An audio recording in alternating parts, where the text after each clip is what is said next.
بسم اللہ الرحمن الرحیم۔ ناظرین، مدینہ المنورہ میں ایک زیارت ایسی ہے، یعنی ایک صحابی رضی اللہ عنہ کا ایک گھر ایسی جگہ پر ہے کہ وہاں پر کوئی بھی نہیں جا سکتا ہے۔ وجہ اس کی کیا ہے میں آپ کو بتاتا ہوں۔ یہ صحابی ہیں حضرت سعید بن العاص۔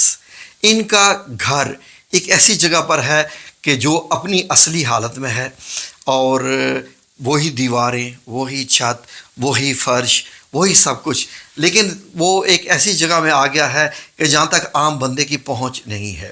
جب میں عام بندے کا ذکر کر رہا ہوں تو اس کی وجہ یہ ہے ناظرین کہ مدینہ المنورہ میں ایک امیر کا جو محل ہے، جو ان کی رہائش ہے، وہ اتنی بڑی ہے کہ حضرت سعید بن العاص کا جو گھر یا ان کا اس زمانے میں محل کہلاتا تھا، وہ اس کے بیچ میں آ گیا ہے۔ یہ ناظرین کون سی جگہ پر ہے لوکیشن اب میں آپ کو بتاتا ہوں۔ یہ ناظرین جو آپ جگہ دیکھ رہے ہیں، یہ والے جو سیٹلائٹ پکچر دیکھ رہے ہیں، یہ دائیں طرف مسجد نبی الشریف ہے، اور جو سامنے پہاڑ دکھائی دے رہا ہے غزوہ احد ہے، اور یہ جو چھوٹا پہاڑ دکھائی دے رہا ہے یہ جبل صلہ ہے۔ اور جب آپ ناظرین جبل صلہ کے پہاڑ سے سیدھے نکل کے اس روڈ پہ آتے ہیں تو مسجد قبلہ تین آتی ہے۔ مسجد قبلہ تین سے آپ کچھ اور آگے آئیں تو یہاں پر آپ کو ایک لی مریڈین ہوٹل ملتا ہے۔ اس ہوٹل کے پیچھے ہی ایک بہت بڑا محل ہے، یہ امیر، سعودی امیر کا جو بادشاہ ہوتے ہیں ان کا ہے۔ اس کے اندر یہ والا گھر پایا جاتا ہے حضرت سعید بن العاص کا۔ ان کے متعلق بھی میں آپ کو بتاتا ہوں۔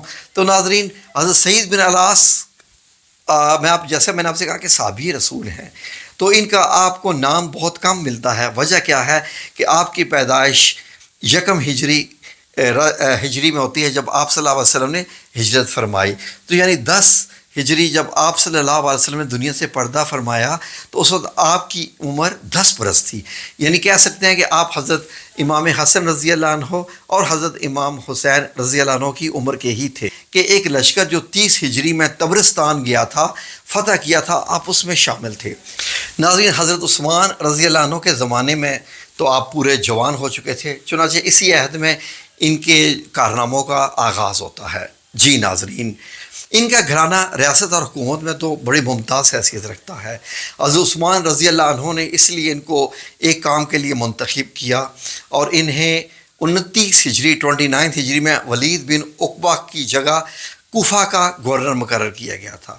شجاعت اور بہادری تو ان کے ورثہ میں ملی تھی۔ ناظرین حضرت سعید بن العاص کے والد عاص جنگ بدر میں حضرت علی رضی اللہ عنہ کے ہاتھوں مارے گئے تھے۔